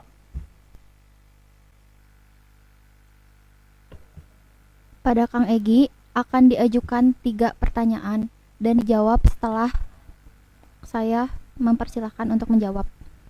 Baik, pertanyaan yang pertama dari Kang Arya Laksmana dari 11 MKA angkatan 46. Baik, pertanyaannya adalah di tahun 2021 resmi UN diganti oleh Mendikbud dengan asesmen nasional yang memiliki sistem pendidikan input, proses, dan hasil dengan 3 aspek, yaitu AKM, literasi, numerasi, survei karakter, mencetak profil pelajar Pancasila, survei lingkungan belajar. Bagaimana Akang menanggapi perubahan tersebut agar dapat membantu siswa, siswi, dan pihak sekolah? Sekian, terima kasih. Waktu menjawab 1 menit dimulai dari sekarang. Baik, terima kasih atas pertanyaannya. Izinkan saya menjawab. Pertama, kita itu harus mengetahui kurikulum seperti apa yang akan dilaksanakan oleh Kemendikbud pada tahun 2021 nanti. Kurikulum tersebut harus sesuai dengan program kerja yang kami akan laksanakan harus sesuai dengan kurikulum yang akan diterapkan. Seperti tadi misalkan ada 3 poin yang akan ditonjolkan, yaitu literasi, karakter, dan lingkungan. Oleh karenanya program-program kerja yang akan kami lakukan sebagai pengurus OSIS yaitu melaksanakan program kerja yang sesuai dengan 3 bidang tersebut, yaitu literasi dengan cara meningkatkan kesadaran minat baca dan meningkatkan kesadaran literasi siswa-siswi SMK Negeri 1 Cimahi. Yang kedua adalah pengembangan karakter dengan cara menekankan terhadap budaya-budaya STM apa saja yang ada di SMK Negeri 1 Cimahi. Yang ketiga itu adalah survei lingkungan, yaitu dengan cara penanaman bahwa lingkungan itu penting. Oke, terima kasih atas jawabannya. Kita lanjut pada pertanyaan kedua. Pertanyaan kedua dari Ruli Puji Aldiansyah, 12 TIA angkatan 45. Pertanyaannya, apa sebetulnya peran OSIS di sekolah? Karena ada juga siswa yang kurang paham sehingga menuntut OSIS melakukan sesuatu yang di luar kapasitas OSIS. Jadi, apa pemahaman Akang-Akang tentang peran OSIS di sekolah? Waktu untuk menjawab dimulai dari sekarang. Baik, terima kasih atas pertanyaannya. Izinkan saya menjawab. Pertama, peran OSIS di sekolah adalah sebagai wadah bagi orang yang memiliki hobi atau ketertarikan tersendiri dalam suatu keorganisasian. Jadi, OSIS di sini itu adalah sebagai wadah bagi siswa-siswi yang memiliki hobi atau ketertarikan dalam organisasi, dan selanjutnya diproses melalui hobinya tersebut diproses melalui program kerja yang tentu akan dia laksanakan setelah dia menjadi pengurus OSIS. Jadi, OSIS di sini itu sebagai selain membantu sekolah untuk melaksanakan seperti sosialisasi program-programnya, jadi kami juga membantu siswa-siswi untuk mengembangkan selain potensinya di ekstrakurikuler dan mendorong ekstrakurikuler potensinya di ekstrakurikuler tentu saja. Dan segitu saja dari saya. Terima kasih atas jawabannya. Untuk pertanyaan ketiga, calon ketua OSIS memilih antara 1 sampai 5, nomor berapa yang akan dipilih? Saya pilih nomor 3. Baik. Untuk pertanyaan nomor 3, yaitu dari Teh Elis Nurfadilah, 12 TDKB, angkatan 45. Pertanyaannya, apakah Akang tahu apa saja yang menjadi ciri khas dan budaya STM? Jika tahu, bentuk hal apa yang akan Akang lakukan untuk mempertahankan ciri khas budaya STM yang mulai luntur karena keadaan pandemik saat ini? Waktu menjawab 1 menit dimulai dari sekarang. Baik, terima kasih atas pertanyaannya. Izinkan saya menjawab. Budaya-budaya STM diantaranya itu meliputi seperti larkam, taklim, mentoring, dan sebagainya. Dan kami sebagai pengurus OSIS akan membuat sebuah program digitalisasi agar budaya-budaya STM itu tidak dilupakan begitu saja oleh warga STM. Seperti dengan cara apa? Dengan cara membuat video edukasi bagaimana pelaksanaan budaya-budaya di STM itu berlangsung. Jadi ketika 47 melihat video tersebut, jadi waktu mereka memasuki fase offline atau ketika melaksanakan pembelajaran secara langsung, mereka sudah tahu seperti apa budaya STM itu, dan tidak hanya tahu berupa deskripsi atau penjabaran saja. Sekian, terima kasih. Terima kasih untuk jawabannya. Untuk sebelumnya, apakah Akang memiliki jargon? Siap punya. Boleh langsung. Oh, jadi saya itu punya jargon. Jargonnya itu seperti ini. Salam kesatuan, dan kalian itu menjawab bersama dalam satu tujuan untuk kebersamaan. Tuh, jadi oke, kita ulangi ya. Salam kesatuan, bersama dalam satu tujuan untuk kebersamaan. Itu jargon saya. Sekian, terima kasih. Terima kasih kepada calon ketua OSIS dari jurusan Instrumentasi dan Otomatisasi Proses. Kepada calon ketua OSIS Egi Jiantoro dipersilahkan untuk meninggalkan mimbar. Baik, terima kasih atas pertanyaannya. Saya izin meninggalkan mimbar. Assalamualaikum warahmatullahi wabarakatuh. Waalaikumsalam warahmatullahi wabarakatuh. Nah, baik, selanjutnya kita ke calon ketua OSIS nomor urut 2, yaitu dari jurusan Rekayasa Perangkat Lunak, Kang Hadiana Nasrullah. Kepada Kang Hadiana, waktu dan tempat dipersilahkan.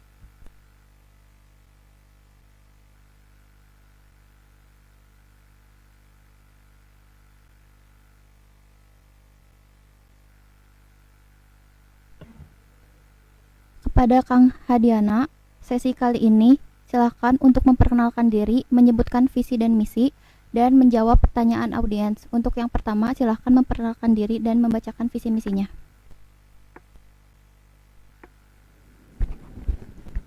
Baik, bismillahirrahmanirrahim. Assalamualaikum warahmatullahi wabarakatuh.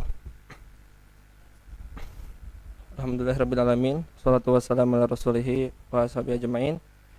Apa kabar Akang dan Teteh pada siang hari ini? Semoga selalu dalam lindungan Yang Maha Kuasa. Perkenalkan, nama saya Hadiana Nasrullah, perwakilan calon ketua OSIS dari jurusan Rekayasa Perangkat Lunak, angkatan 46. Baik, sebelum kita masuk ke visi misi, Akang saya di sini memiliki jargon. Jargonnya yaitu ketika saya mengucapkan SMK Negeri 1 Cimahi, Akang dan Teteh jawab dengan siapkan diri hadapi hari nanti. Baik, siap. SMK Negeri 1 Cimahi, siapkan diri hadapi hari nanti. Terima kasih kepada Akang dan Teteh yang sudah mengikuti jargon saya. Baik, lanjut, saya akan menjelaskan visi saya. Di sini saya memiliki 3 visi, yaitu menjadikan siswa SMK Negeri 1 Cimahi, yang pertama itu siswa yang berkualitas. Lalu yang kedua, siswa yang religius, dan yang ketiga, siswa yang berakhlak mulia. Adapun misi saya memiliki 4 misi. Yang pertama itu menanamkan keimanan, kedisiplinan dan rasa tanggung jawab siswa SMK Negeri 1 Cimahi. Lalu yang kedua itu merekatkan hubungan antara siswa dengan warga sekolah. Yang ketiga itu meningkatkan minat siswa pada ekstrakurikuler yang ada di sekolah. Dan yang keempat itu menjalankan dan meningkatkan kualitas program kerja. Baik, akan saya jelaskan secara singkat gambaran visi misi saya. Adapun visi saya yang pertama yaitu menjadikan siswa berkualitas. saya menjadikan tolak ukur berkualitas di sini menjadi tolak ukur yang umum, yaitu ada dua, siswa yang disiplin dan siswa yang bertanggung jawab. Kenapa? Karena dua hal ini diperlukan oleh siswa baik saat masih berada di sekolah maupun ketika sudah lulus nanti. Bahkan di dunia industri pun kita memerlukan sikap seperti bertanggung jawab dan disiplin ini. Adapun yang kedua, religius. Kenapa saya memasukkan visi religius? Karena visi religius itu adalah untuk membentengi diri kita dari gelombang fitnah pada zaman ini. Akang dan Teteh tahu kan zaman seperti ini, hoax, berita yang tidak benar, hal-hal seperti itu, hal-hal yang buruk itu dapat masuk dengan mudah bahkan ke gadget kita yang sering kita bawa. 20 detik terakhir. Lalu adapun yang ketiga, akhlak mulia. Di sini saya memasukkan akhlak mulia. Kenapa? Karena sehebat apapun orang, sepintar apapun orang, jika dia tidak memiliki akhlak yang mulia, maka menurut saya itu tidak sah. Adapun misi saya itu merupakan hal-hal yang saya lakukan untuk mencapai visi saya. Waktu Baik, habis. sekian penyampaian visi dan misi dari saya. Baik, terima kasih kepada Kang Hadiana telah menyampaikan visi dan misinya. Selanjutnya itu sesi tanya jawab. Akan disediakan 3 pertanyaan, di mana 1 pertanyaan dijawab selama 1 menit dan dipersilahkan menjawab setelah saya mempersilahkan. Untuk pertanyaan yang pertama dari Arya Laksamana, 11 MKA angkatan 46.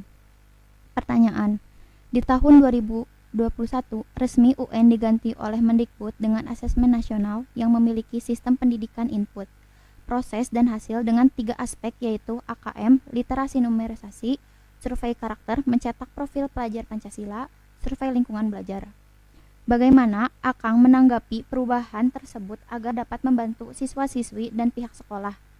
Sekian, silahkan dijawab dalam waktu 1 menit. Izin menjawab. Baik, adapun kebijakan Kemendikbud untuk merubah sistem UN kepada sistem yang lain, maka hal yang akan dilakukan sebagai ketua OSIS adalah memfasilitasi kegiatan siswa, memfasilitasi apa-apa yang dibutuhkan siswa agar siswa-siswi SMK Negeri 1 Cimahi dapat menghadapi perubahan sistem dari Kemendikbud tersebut. Misalkan tadi dari UN menjadi sistem input, kita siapkan apa saja yang diperlukan oleh siswa seperti literasi. Kita akan ganyang literasinya agar siswa-siswi SMK Negeri 1 Cimahi siap menghadapi perubahan peraturan yang ditetapkan oleh Kemendikbud dari UN menjadi sistem input. Sekian jawaban dari saya.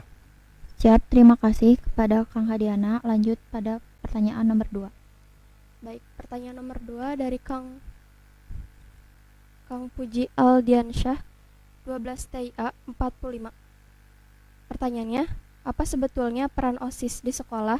Karena ada juga siswa yang kurang paham sehingga menuntut OSIS melakukan sesuatu yang di luar kapasitas OSIS. Jadi, apa pemahaman Akang tentang peran OSIS di sekolah? Waktu menjawab 1 menit, dipersilakan. Baik, izin menjawab. OSIS adalah sebuah organisasi di tingkat sekolah menengah pertama dan sekolah menengah atas yang dimana kepengurusannya tersebut dipilih dari siswa-siswa yang dipercaya menjadi pengurus OSIS. Adapun OSIS memiliki pembina yang ditunjuk dari guru. Maka saya memandang di sini OSIS sebagai organisasi yang memfasilitasi kegiatan di sekolah baik bagi siswa maupun warga sekolah untuk mencapai tujuan bersama. Jadi OSIS di sini membantu menyelenggarakan, ikut memfasilitasi apa-apa yang dibutuhkan siswa dalam penyelenggaraan kegiatan baik formal maupun non formal di sekolah ini. Cukup? Siap, cukup. Baik.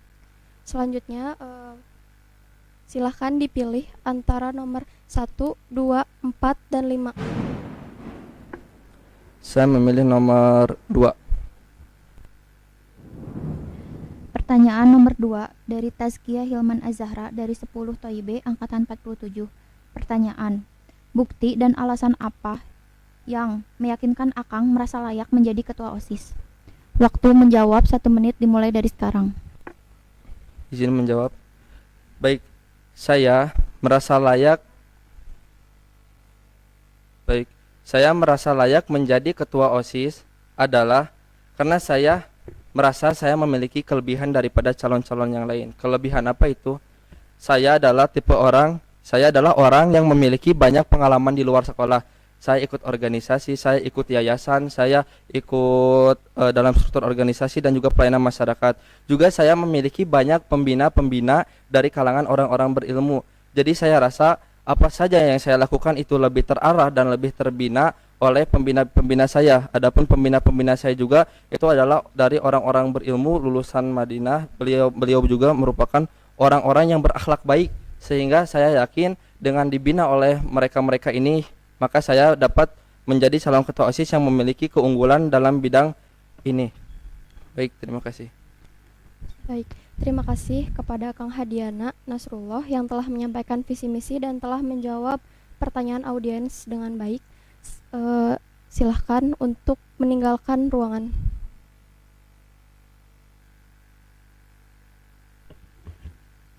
Untuk selanjutnya ada calon ketua OSIS dari jurusan Produksi Film dan Program Televisi, yaitu Kang Rafli Raihan Rizal. Kepada Kang Rafli dipersilahkan untuk memasuki ruangan.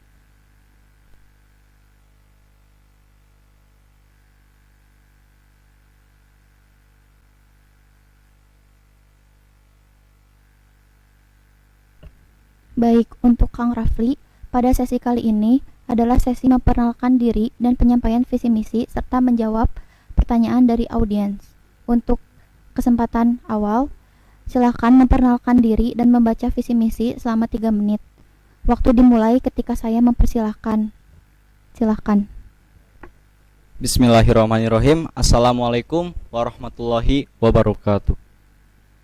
Izin memperkenalkan diri, nama saya Muhammad Rafli Raihan Rizal. Saya dari kelas 11 PPTA. Saya pasangan nomor urut 3. Saya dari jurusan produksi dan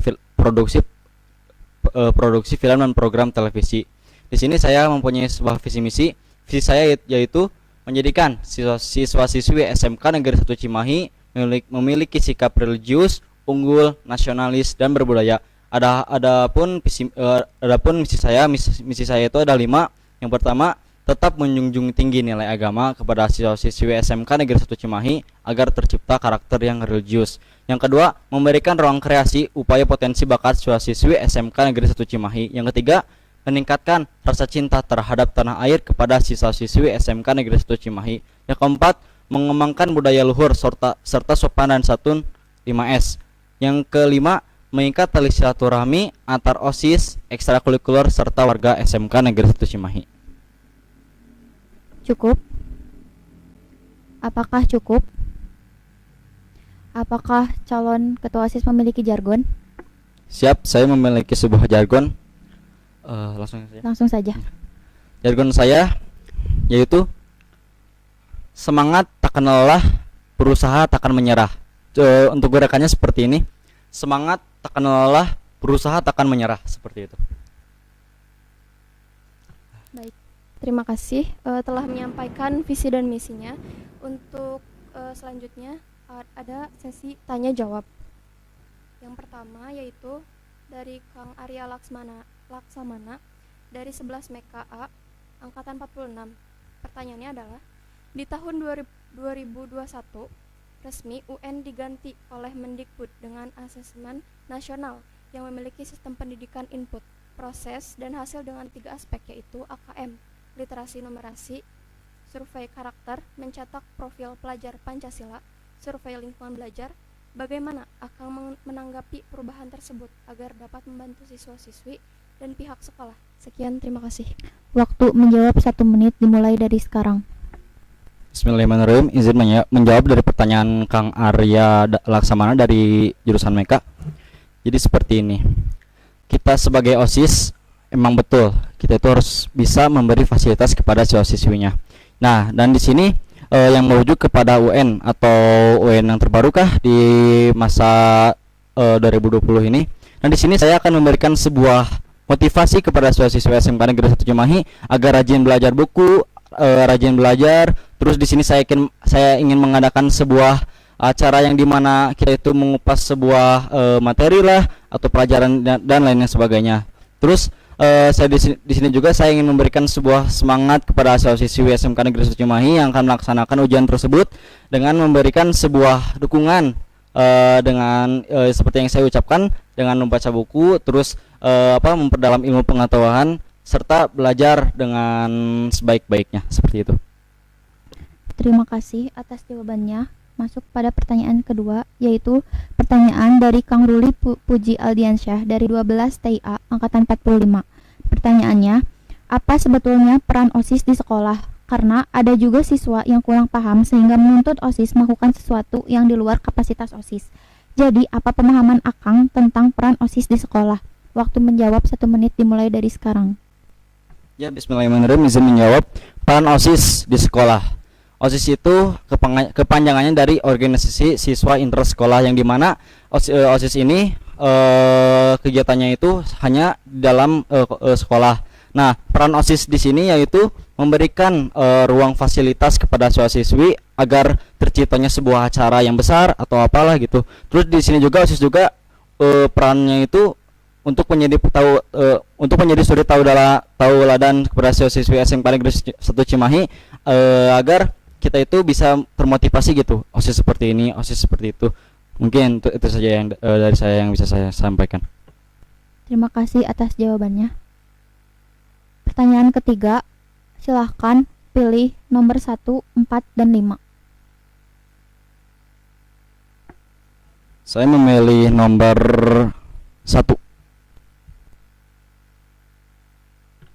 Baik, pertanyaan nomor 1 dari Bintang Khairunisa 11 TDKA angkatan 46.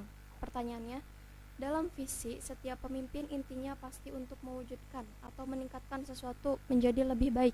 Tapi sekarang yang saya rasa dari tahun ke tahun kualitas warga STM, terutama siswanya itu banyak yang menurun. Pertanyaannya, kualitas banyak siswa yang menurun dari tahun ke tahun adalah kesalahan siapa? Dan karena Akang sudah menetapkan visi untuk menjadi ketos, berapa persentase dari Akang untuk dapat meningkatkan kualitas warga SMK Negeri 1 Cimahi, sertakan juga alasan mengenai angka tersebut yang meyakinkan. Waktu menjawab 1 menit dimulai dari sekarang. Ya, bismillahirrahmanirrahim, izin menjawab. Kenapa kualitas siswa selalu turun-turun dari waktu ke waktu? Jadi seperti ini. Jika kualitas seseorang atau siswa menurun itu tergantung dari kepemimpinannya atau bagaimana cara OSIS mendidiknya. Dan di sini saya akan melihat ke belakang terlebih dahulu bahwasanya apa yang kurang, apa yang lebih, apa yang kurang saya hilangkan, apa yang baik saya bawa. Dan di sini saya bisa mengevaluasi untuk diri saya dan untuk kami juga sebagai CPO bahwasanya agar kita itu lebih baik dari yang sebelumnya, harus bisa mencontohkan yang baik kepada siswa-siswi yang lainnya atau adik kelas yang lainnya. Nah, dan di sini saya mempunyai beberapa presentasi kenapa saya yakin. Nah, di sini saya tidak bisa mempresentasikan hal tersebut dikarenakan dikarenakan saya belum menjabat menjadi ketua. Nah, di sini insya Allah jika saya menjabat menjadi ketua, insya Allah untuk kedepannya saya ingin menambahkan kualitas siswa-siswi SMK Negeri 1 Cimahi. Terima kasih kepada calon ketua OSIS atas nama Arif Rahmawan. Apakah ada kata-kata terakhir untuk menutup? Ya, di sini saya mempunyai kata-kata terakhir yang dimana itu bisa memotivasi bagi diri saya dan para audiens, yaitu menjadi pribadi yang mengedukasi, bukan mencari sensasi. Satukan jiwa, satukan raga, siap mengabdi kepada bangsa dengan atas nama SMK Negeri 1 Cimahi. Ingat, dan yang terakhir, jangan golput. Baik, terima kasih kepada Kang Rafli Raihan Rizal. Nah, selanjutnya Kang Rafli boleh meninggalkan ruangan. Dan selanjutnya calon ketua OSIS dari Teknik Elektronika Industri, Kang Arif Rahmawan, dipersilahkan untuk memasuki ruangan.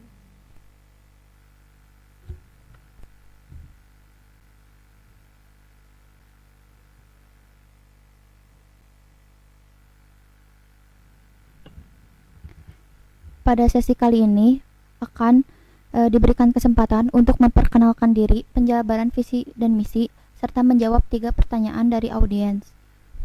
Untuk yang pertama yaitu memperkenalkan diri dan pembacaan visi dan misi. Setiap menjawab akan diberikan waktu 3 menit untuk visi misi, dan dimulai saat saya mempersilahkan. Untuk pembacaan visi misi dan perkenalan diri dimulai dari sekarang.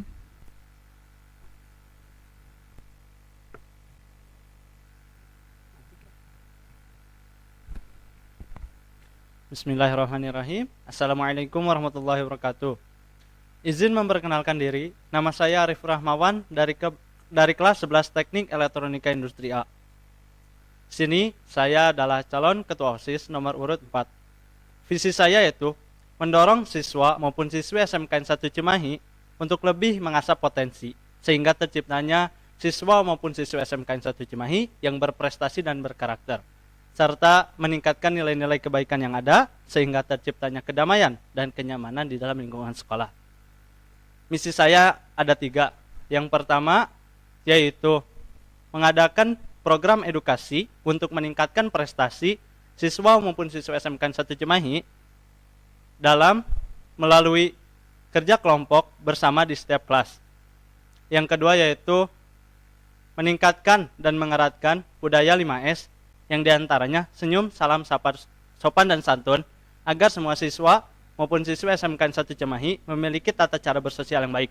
Dan yang ketiga yaitu mengadakan kegiatan yang dapat mengasah kekreativitas siswa maupun siswi SMK 1 Cimahi. Sekian.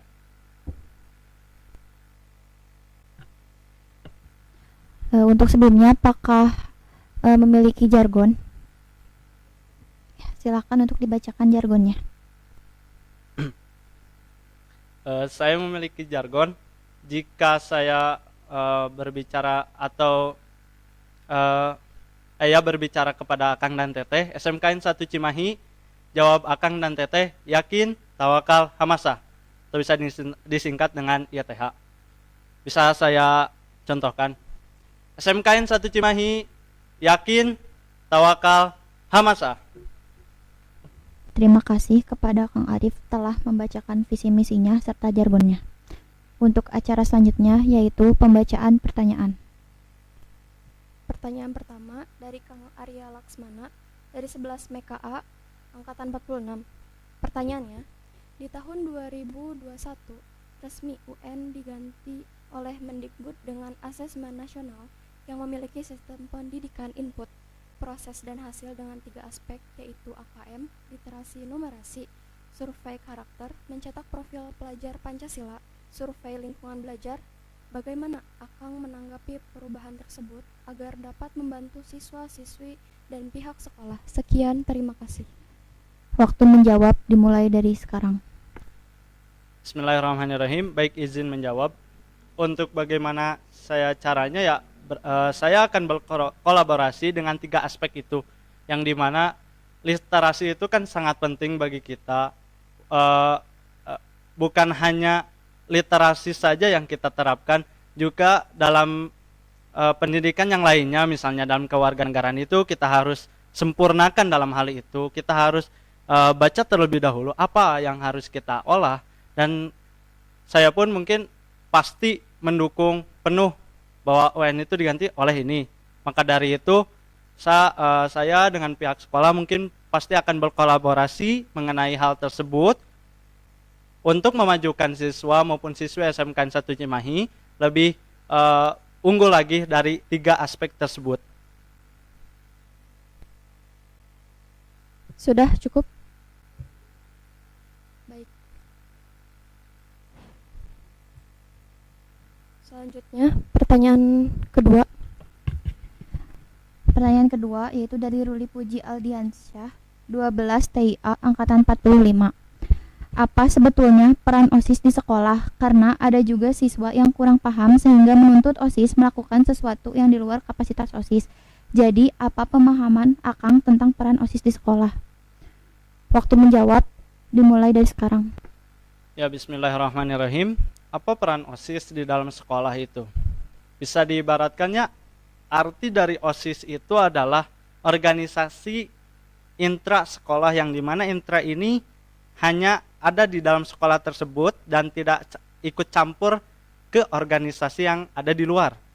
Sehingga peranan OSIS ini yaitu menampung atau menjalankan proker-proker yang terbaik, yang unggul, dari aspirasi-aspirasi warga STM atau warga sekolah yang ingin mengajukan hal yang terbaik untuk mereka, dan kita kerjakan secara seksama dan benar untuk bisa tercapai suatu aspirasi tersebut. Jadi itu adalah peranan OSIS, atau bisa juga OSIS ini mengkolaborasi atau mengawal adanya suatu kegiatan, adanya suatu Waktu habis. baik. Langsung masuk kepada pertanyaan ketiga. Calon ketua OSIS silahkan memilih antara nomor 4 dan 5. Pilih antara nomor 4 dan 5. Pertanyaan nomor 4 dari Kang Saleh Abdul Qadir Zailani dari 12 TPTUA angkatan 45. Pertanyaannya, ketika kondisi tidak terkendalikan atau tidak selaras antar pendapat, dan di saat itu Akang memiliki argumen yang baik, namun sekolah memerintahkan pemerintah yang tidak sesuai dengan argumen milik Akang, data dan fakta yang Akang ketahui, dan sedangkan warga STM pula memiliki suara atau keinginan sendiri. Langkah yang tepat adalah Waktu menjawab 1 menit dimulai dari sekarang. Bismillahirrahmanirrahim. Langkah apa yang saya ambil? Pasti saya ambil dulu langkah saya, yang dimana langkah ini pasti berdiskusi dulu dengan warga STM yang memiliki suara-suara yang dapat bisa menguatkan argumen kita juga, atau saya juga. Jadi ketika kita berargumen juga dengan pihak sekolah, pasti kita juga akan mendapatkan keunggulan atau kelebihan karena kita berdiskusi terus-menerus untuk bisa menjalankan suatu harapan yang mereka inginkan, dan melalui saya meluruskan lagi atau memberikan argumen supaya hal tersebut bisa tercapai oleh saya dan warga STM. Sekian.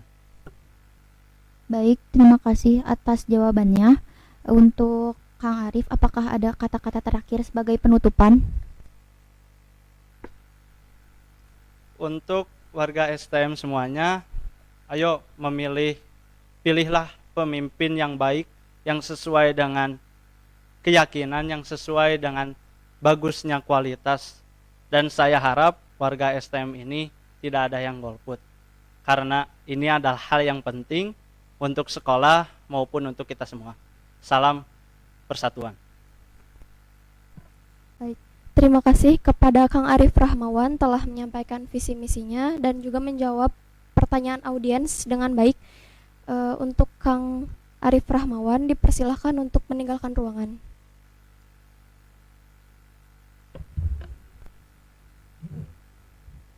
Untuk selanjutnya kepada calon ketua OSIS dari jurusan Teknik Otomasi Industri, yaitu Kang Rifki Maulana Hidayat, dipersilahkan untuk memasuki ruangan.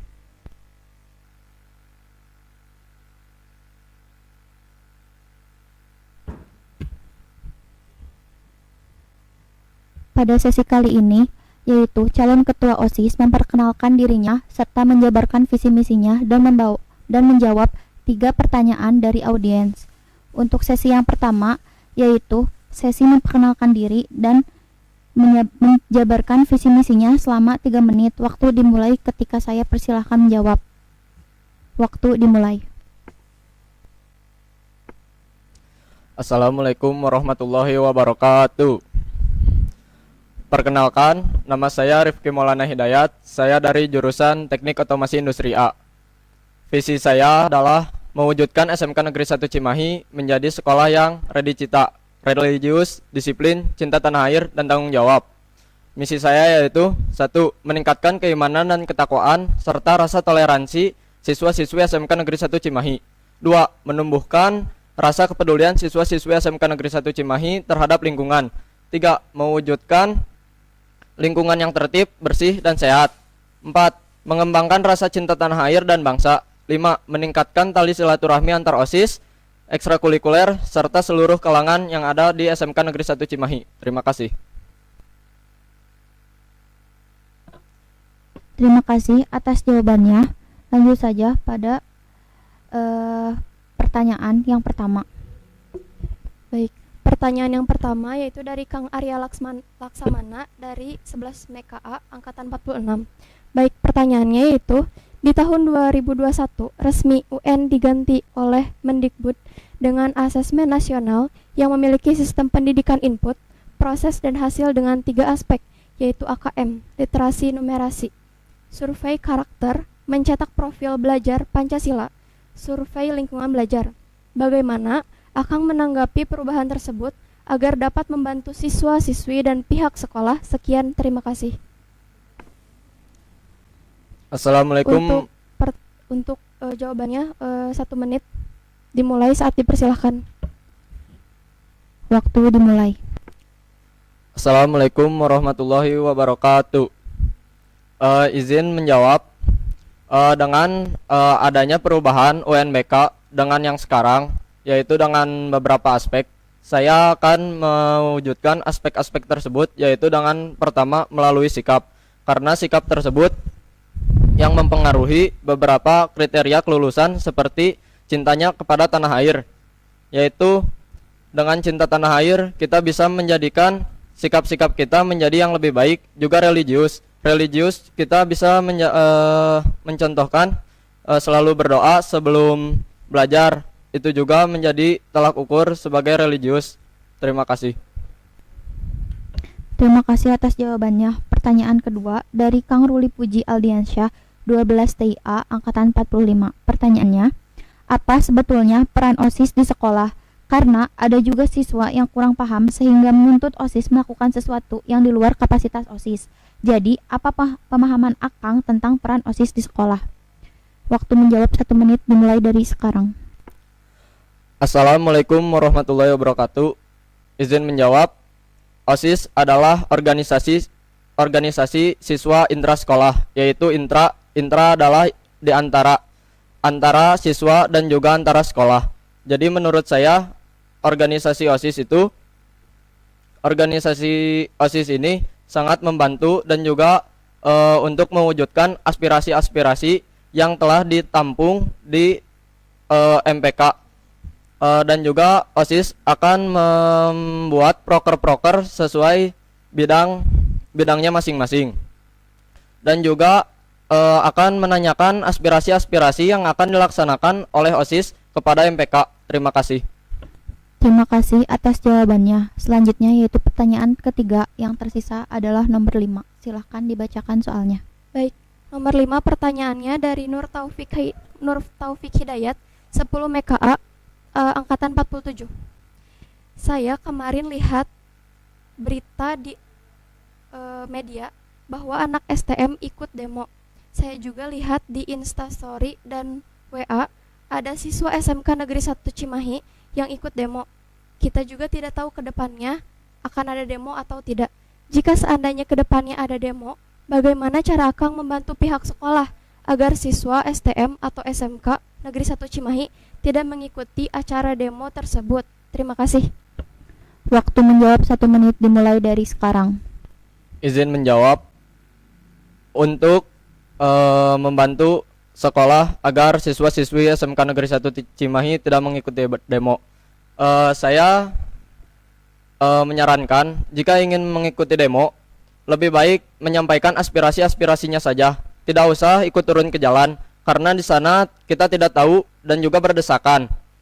Yang pertama, kita tidak tahu di luar sana apakah ada intel atau tidak, dan juga selalu berkubu-kubu dengan polisi, dan juga selalu bertolak belakang. Padahal kita hanya ingin menyampaikan aspirasi tanpa adanya kekerasan. Kita juga harus selalu waspada bahaya-bahaya yang mengintai di sekitar kita.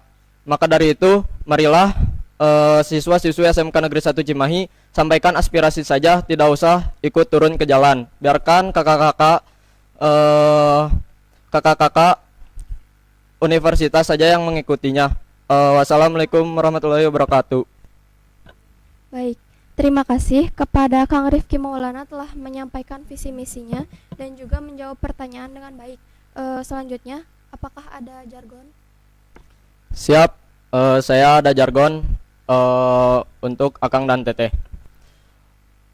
Never stop, never stop, never surrender. Bravo, bravo, bravo. Cukup? Siap, cukup teh. Baik, terima kasih. Untuk Kang Rifki, apakah ada kata penutup? Saya hanya ingin menyampaikan jika kita tidak bisa melakukan hal-hal yang besar, maka lakukanlah hal-hal yang kecil dengan luar biasa. Terima kasih. Wassalamualaikum warahmatullahi wabarakatuh. Terima kasih kepada calon ketua OSIS dari jurusan Teknik Otomasi Industri, Kang Rifki Maulana Hidayat, dipersilahkan untuk meninggalkan ruangan.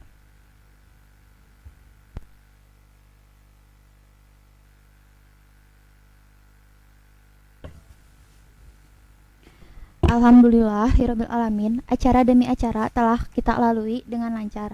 Terima kasih kepada para calon ketua OSIS, panitia, dan Akang Teteh di rumah yang telah menyempatkan waktunya untuk menyaksikan acara orasi terbuka Caketos Masa Bakti 2020-2021. Semoga dengan diadakannya acara ini, penilaian Akang dan Teteh dalam memilih ketua OSIS Masa Bakti 2020-2021 bisa terbantu atau bisa menjadi tolak ukur ya Teh. Dan untuk diingatkan kembali ya kepada Akang Teteh untuk tidak golput dalam memilih, serta pilihlah yang terbaik di hati Akang dan Teteh. Dan untuk KPUP-nya sendiri atau pemilihannya sendiri lewat LMS, diingatkan kembali lewat LMS yang biasa Akang dan Teteh gunakan. Ya, jadi tetap pantau ya IG MPK. Lalu kami selaku MC izin pamit undur diri. Mohon maaf apabila terdapat kesalahan, baik yang disengaja maupun tidak disengaja. Sekian. Wassalamualaikum warahmatullahi wabarakatuh.